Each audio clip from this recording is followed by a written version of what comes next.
Hasto, Anda sekjen bukan Tuhan. Kalimat itu diucapkan oleh Rizky Aprilia menyentak sekjen partainya sendiri, Hasto Kristianto. Rizky emosi. Dia berulang kali ditekan Hasto untuk mengikhlaskan posisinya sebagai anggota DPR 2019-2024. Karena Hasto punya rencana jahat. Dia ingin memberikan kursi itu ke penjahat bernama Harun Masiku. Cerita ini sedang diuji oleh hakim di pengadilan. Tapi jika terbukti benar, maka sah. Jika kita sebut Hasto sebagai sekjen arogan. Ingat Pak Hasto, Anda ini bukan Tuhan. Apa alasan saya disuruh mundur pada saat itu? Karena saya juga kader partai, saya bekerja buat partai juga, dan waktu itu saya sudah sedikit emosi karena capek. Saya terus-terusan gitu. Nah, pada saat itu saya paham mungkin Pak Sekjen juga capek.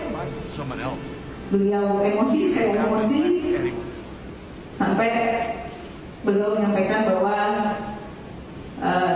ini perintah partai. Ini mohon maaf kalau saya agak mencoba mengingat. Saya bilang, saya akan mundur apabila saya mendengar langsung dari Ibu Ketua Umum pada saat itu. Dan Pak Sekjen menjawab, dan itu yang saya tidak akan pernah lupakan karena agak kaget untuk pertama kali saya bisa berinteraksi. Saya ini sekjen partai.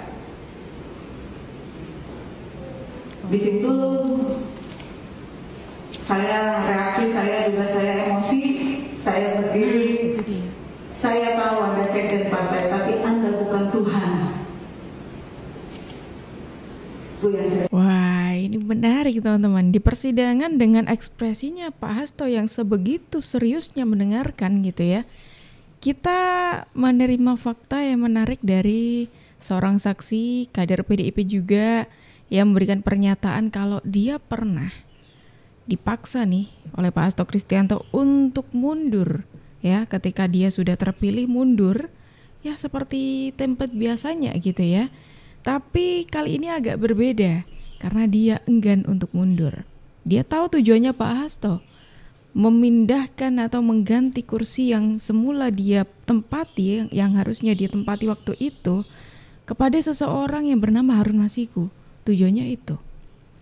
Makanya dia bisa membaca hal itu dan makanya dia tidak mau.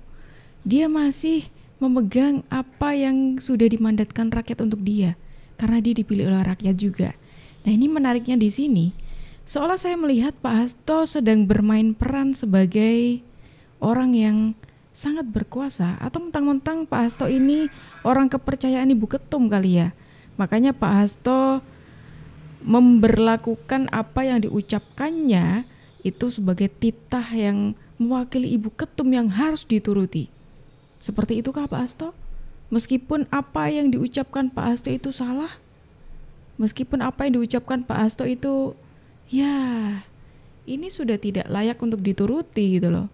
Masa ia mengabaikan suara itu untuk kepentingan yang aku sebut tadi? Bahkan di sini tadi Ibu Rizky sampai mengatakan, menyentak Pak Hasto dan mengatakan, Anda itu sekjen partai, bukan Tuhan. Jadi jangan berlagak sebagai Tuhan.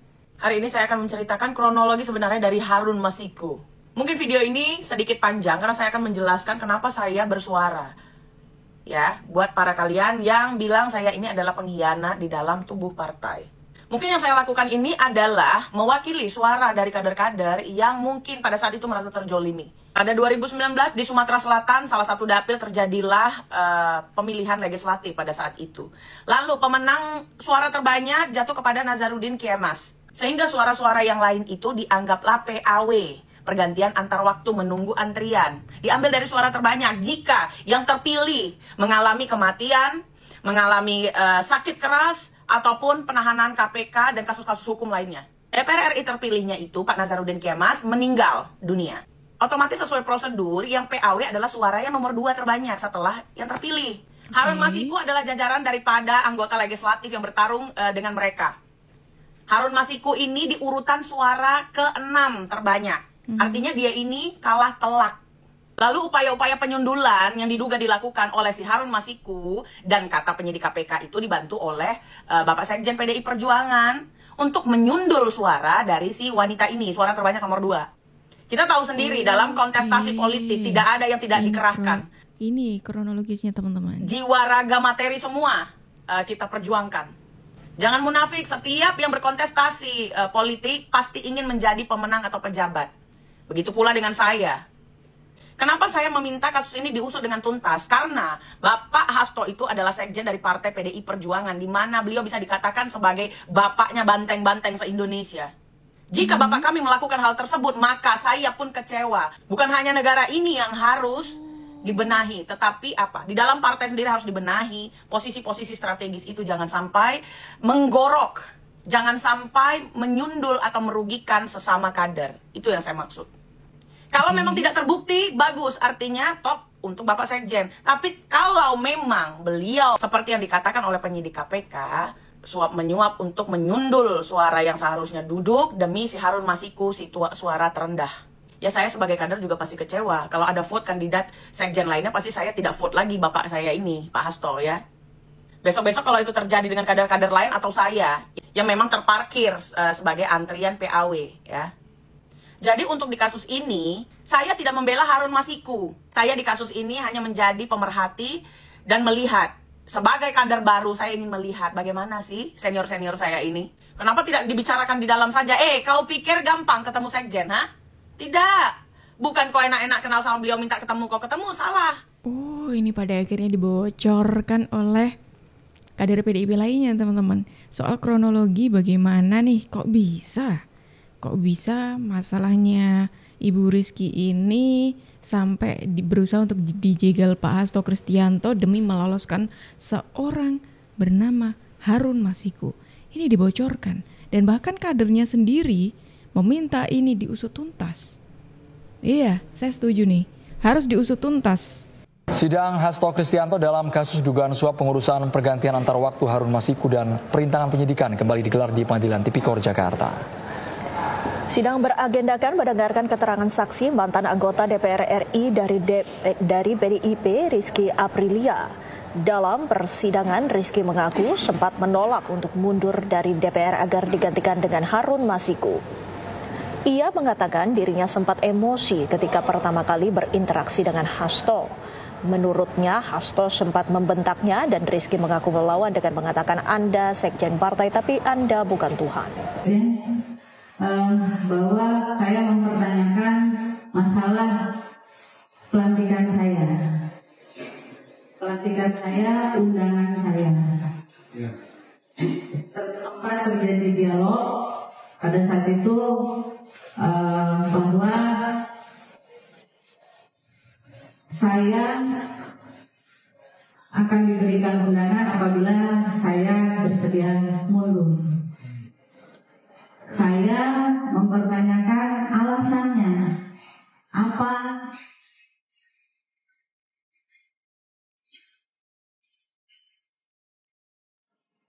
Apa alasan saya disuruh mundur pada saat itu? Karena saya juga saya partai, saya juga partai juga, dan waktu itu saya sudah sedikit emosi karena capek, saya terus-terusan gitu.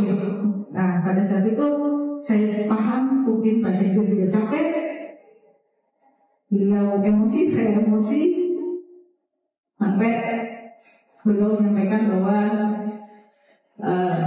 ini perintah partai. Ini mohon maaf kalau saya agak mencoba menghina. Saya bilang, saya akan mundur apabila saya mendengar langsung dari Ibu Ketua Umum pada saat itu. Nah loh, ini nih. Ini yang tadi sudah aku sempat singgung teman-teman.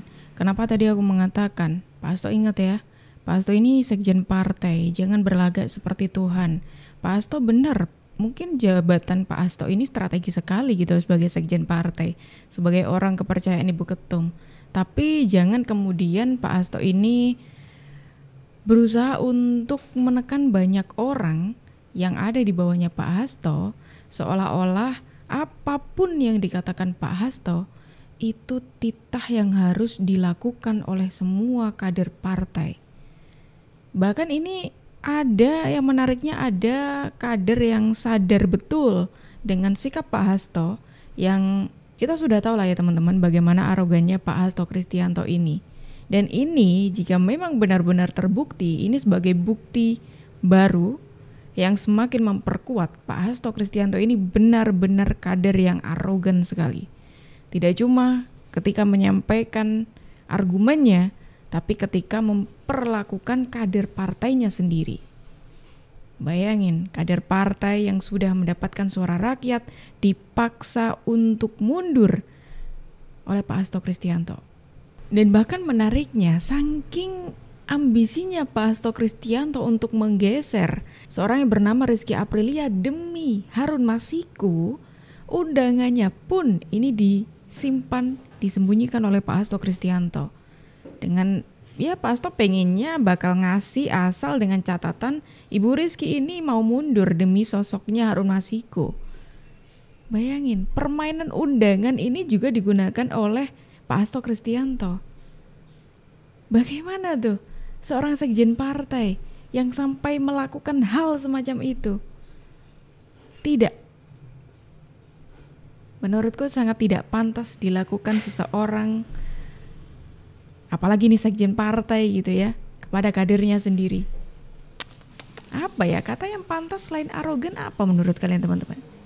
Dan ini menariknya lagi, dari pernyataan Ibu Aprilia ini, ya Ibu Rizky Aprilia, ini semakin mempertegas bagaimana ini semakin mempertegas posisinya Pak Hasto saat ini tuh sebenarnya sudah ada di pojokan paling pojok sekali. Paling pojok ini tuh udah mentok Pak Hasto. Udah mentok nih. Ini ibaratnya Pak Hasto ini udah titik darah penghabisan banget nih, sampai ada di titik saat ini di pernyataannya Ibu Aprilia, Ibu Rizky Aprilia semakin menyudutkan Pak Hasto untuk ada di pojok ruangan. Dan apakah Pak Hasto kali ini tidak akan membocorkan lagi dokumen itu Pak Hasto? Saya soalnya jadi ingat nih, Pak Hasto kan pernah menjanjikan akan membocorkan dokumen yang Pak Hasto simpen, ya kan? Yang Pak Hasto sudah kumpulkan waktu itu katanya. Yang katanya dokumen itu akan menggegerkan kita semuanya. Tapi mana buktinya? Pak Hasto sudah ada di pojokan loh. Pojokan paling mentok sekali. Ini sudah mentok Pak Hasto. Mau apa lagi? Nunggu apa lagi? Ini harusnya jadi momen yang pas untuk Pak Hasto itu membocorkan dokumen itu. Dan tegas, kami minta kita menghormati ya hukum. Jadi hari ini apa yang terjadi dengan Pak Hasto dan KPK, ya kami semua juga tidak akan masuk dalam ranah itu. Karena itu biarkanlah, ya memang KPK yang istilahnya itu menetapkan sebagai tersangka, ini ranah hukum, kita hormati saja gitu. Kita lihat bagaimana jalannya. Hanya kalau minta tolong jangan diganggu juga gitu loh. Jangan diancam-ancam. Kalau bagi kami mohon maaf nih Mas, kami melihat justru ini adalah ancaman gitu ya. Meskipun kosong. Nah, ini kan upaya intimidasi nih. Ancaman yang harus dibuktikan ya justru ya. Ya justru itu, karena kalau misalnya benar punya bukti tindak pidana korupsi, lalu kemudian disembunyikan, berarti kan tadi Mas menjadi kaki tangan dari korupsi itu sendiri, ya nggak? Ya. Betul kan? Secara hukum kan seperti itu gitu loh. Sebenarnya yang disampaikan Hasto itu ada dua konsekuensi kalau memang itu tidak dikerjakan atau dilakukan. Pertama, kalau kemudian memang ada barang bukti kasus korupsi, apalagi itu para pejabat negara, berarti Hasto bisa terkena menyembunyikan kejahatan kriminal. Kan? Nah yang kedua, manakala itu kemudian diviralkan ternyata tidak ada buktinya, itu juga bisa pencemaran nama baik, ya toh? Dan tegas, kami minta kita menghormati ya hukum. Tuh kan, ini justru akan menjadi ancaman untuk PDIP. Semisalkan Pak Hasto Kristianto yang kemarin sudah menjanjikan tuh ya memang betul tidak melalui Pak Hasto secara langsung, tapi melalui jubirnya. jubir PDIP pula, yang mengatakan Pak Hasto akan membocorkan hal itu. Justru kalau misalkan ini dokumen tidak segera dibocorkan, tidak segera diungkap di publik, yang mana ini dokumen katanya ada keterlibatannya dengan kasus-kasus di Indonesia, ini akan jadi buah si malakama untuk PDIP. Akan jadi jebakan sendiri untuk PDIP. Ibaratnya kayak PDIP lagi menggali lubang untuk PDIP sendiri gitu loh. Yang nantinya akan jatuh di lubangnya kalau misalkan ini terus-terusan disimpan. Sampai kapan pertanyaannya? Dan bahkan ini kelihatannya memang sudah mulai banyak orang-orang di pihaknya Pak Hasto yang mulai ketar-ketir gitu ya. Salah satu contohnya Ibu Koni yang sebelumnya sempat diberi mandat oleh Pak Hasto Kristianto untuk menyimpan dokumen itu. Tahu nggak? Yang terbaru, Ibu Koni justru mengembalikan dokumen itu, teman-teman. Sikap pengamat militer Koni Rahakundini Bakri sekarang berubah, Tribuners. Baru-baru ini dia ngaku nggak mau membocorkan isi dokumen rahasia titipan dari Sekjen PDIP Hasto Kristianto. Padahal sebelum Hasto jadi tersangka, Koni ngaku berencana membongkar dokumen rahasia itu. FYI, dokumen itu isinya adalah klaim Hasto soal rahasia keluarga Jokowi yang bisa membongkar keburukan mereka. Pernyataan Koni itu diungkap lewat postingan akun Instagramnya hari Sabtu 22 Februari 2025. Di situ Koni bilang dirinya nggak berhak membocorkan dokumen titipan Hasto ke publik. Tapi Hasto sendiri yang berhak membuka dan membongkar dokumen itu. Kira-kira dokumen itu beneran ada nggak ya, Tribuners? Yang paling mengerikan untuk saya nomor 16, kali itu bukan dari Kapolri, dan nomor 7, bagaimana PDIP mau dibubarkan, dihancurkan. Nah, ini Ibu Koni ketika mengembalikan berkas itu ke PDIP. Bayangin teman-teman, setelah sekian lama berkoar-koar katanya, oh saya kan ada di barisannya Pak Hasto, saya akan membela Pak Hasto, apalagi Pak Hasto sudah terpojok, katanya seperti itu. Ini posisinya Pak Hasto udah ada di pojokan Ibu Koni. Tapi kenapa Ibu Koni malah balikin dokumen itu? Bongkar saja, ungkap saja. Ungkap dokumen yang rasa-rasanya ketika Ibu Koni menyampaikan tahu betul tuh isinya apa. Ungkap saja. Atau jangan-jangan kertas putih yang Ibu Koni serahkan itu ya sebenarnya nggak ada isinya. Iya. Karena ya sampai detik ini kita sudah menunggu sekian lama. Ini posisinya Pak Hasto sudah sangat terpojok sekali, sudah ibaratnya kalau orang itu sudah hampir kehabisan napas, sudah tinggal sedikit sekali gitu loh. Udah apa ya? Udah nggak ada jalan lain nih. Atau jangan-jangan nih alasan Ibu Koni mengembalikan itu karena Ibu Koni juga sudah mulai panik. Atau jangan-jangan gara-gara itu nih Ibu Koni udah mulai panik nih, tidak mau disinggung lagi dengan namanya Pak Hasto Kristianto. Makanya Ibu Koni memutuskan untuk mengembalikan dokumen itu kepada PDI Perjuangan. Sebelum kita lanjut, aku mau ngingetin buat teman-teman mungkin yang belum subscribe, silakan di-subscribe dulu supaya kalian tidak ketinggalan informasi dari kita. Dan jangan lupa di-share ke teman-teman biar banyak yang tahu apa sih berita hari ini menyerahkan buah si malakama ini kepada PDI lagi. Yang paling mengerikan untuk saya nomor 16, kali itu Pengamat militer Koni Bakri akhirnya muncul dengan dokumen Rusia titipan Sekjen PDIP Hasto Kristianto. Dokumen itu diserahkan kepada Wakil Sekjen PDIP Aryo Adidarmo. Serah terima dokumen itu diunggah melalui Instagram resmi Koni. Dalam penjelasannya, dia menyebutkan ada 37 dokumen yang diserahkan.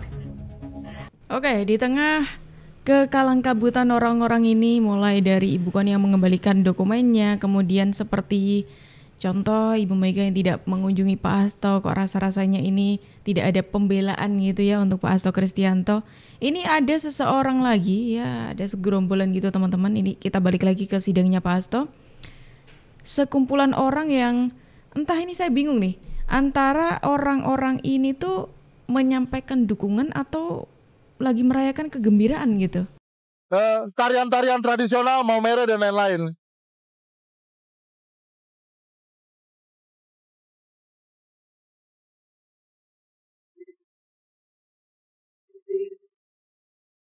Aduh.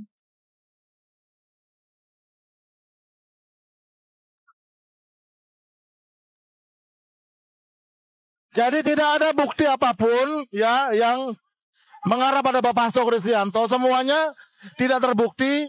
Ya, Bapak Hasto bukan pelaku suap, bukan pelaku korupsi, dan bukan pelaku pidana. Jadi kami menuntut untuk pembebasan Bapak Hasto Kristianto. Sebentar.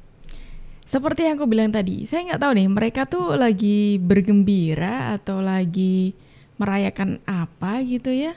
Lagi menyampaikan dukungan tapi kok ya joget-joget di saat persidangan seperti itu. Memang ini di luar persidangan teman-teman. Cuma ini yang menariknya, posisinya dari persidangan kemarin ya, itu tuh membuat posisinya Pak Hasto Kristianto semakin tersudut. Iya kan, seperti yang dari awal tadi sudah aku sebut. Ini posisinya Pak Hasto tuh sudah sangat mentok sekali. Tapi kok bisa-bisanya nih orang-orang ini malah joget-joget. Ini posisinya ibaratnya tuh posisi Pak Hasto sudah sekarat lah ya. Apakah orang-orang ini merayakan itu? Kok bisa ya? Makanya tadi aku bingung ini antara dukungan atau kebahagiaan atau kayak gimana. Posisinya soalnya Pak Hasto lagi gak bahagia. Sudah sangat mentok sekali malah orang-orang ini joget-joget kayak gitu. Tapi terlepas dari itu semuanya teman-teman. Ini menariknya ada juga orang-orang yang menyampaikan dukungannya kepada KPK. Masyarakat yang menyampaikan dukungannya kepada KPK ini berarti tandanya mengharapkan KPK tidak diobok-obok oleh orang-orang yang punya kepentingan. Yang bertuliskan save KPK. Dan mereka menyampaikan dukungannya kepada KPK.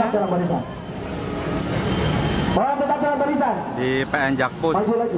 PN Jakpus nih masa dari KPK. Ini nggak tahu dia masa dari mana deh. Mas. Masih semangat kawan! Masih semangat kawan! Berapa jumlah kita? Berapa jumlah kita? Satu. Tentunya satu kawan-kawan. Satu tujuan, satu komitmen untuk bagaimana terus melawan para koruptor. Oke, ini dukungan dari masyarakat kepada KPK untuk mengusut tuntas kasusnya Pak Hasto Kristianto. Ya, ini sebagai bukti kalau masyarakat tidak mau KPK ini diobok-obok oleh orang-orang yang punya kepentingan seperti itu. Dan itu tadi informasi dari kita teman-teman soal kasusnya Pak Hasto Kristianto. Kira-kira gimana nih kalau menurut pandangan dari kalian semuanya? Yuk, silakan tulis pendapat kalian di kolom komentar dan terima kasih karena kalian sudah menemani aku dari awal sampai akhir. Aku Jup pamit undur diri, sampai jumpa.